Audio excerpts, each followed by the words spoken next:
কেউ সাহায্য করো, কেউ কি আছো? এটা ভেতরে রেখে দাও। স্যার, আমি মিথ্যেবাদী নই। আমি ভয় পেয়েছিলাম। এরকম একরোখা মেয়ে আমি কোনোদিন দেখিনি। ও বলে কিনা বাবাকে খুঁজবে, তাই ঘোড়া নিয়ে গেছে। আমি আটকাতে পারিনি। দূর হও সামনে থেকে, আমি তোমার মুখ দেখতে চাই না।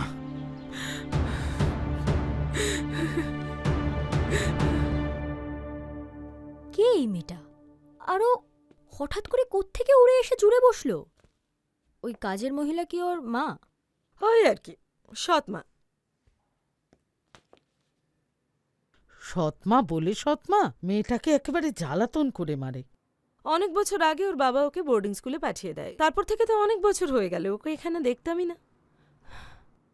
সেটা কেন আন্টি? তাহলে ও হঠাৎ করে এখানে এলো যে?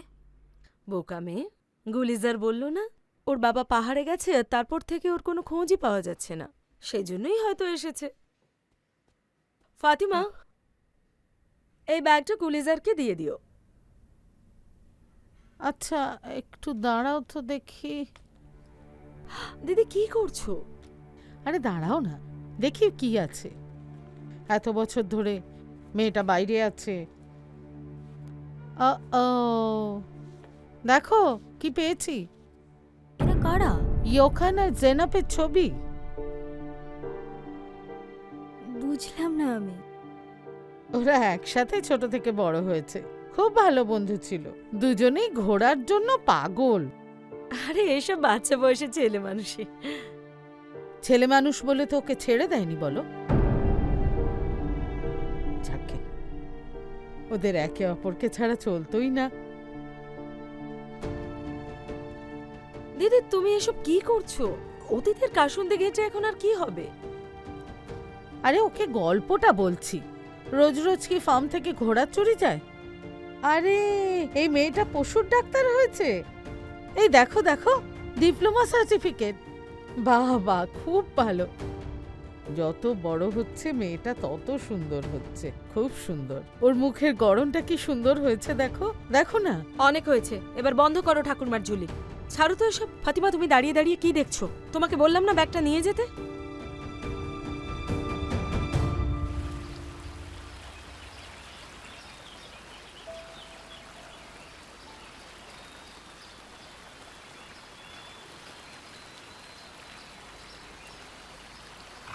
এই যে সেই চোরটা।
ওই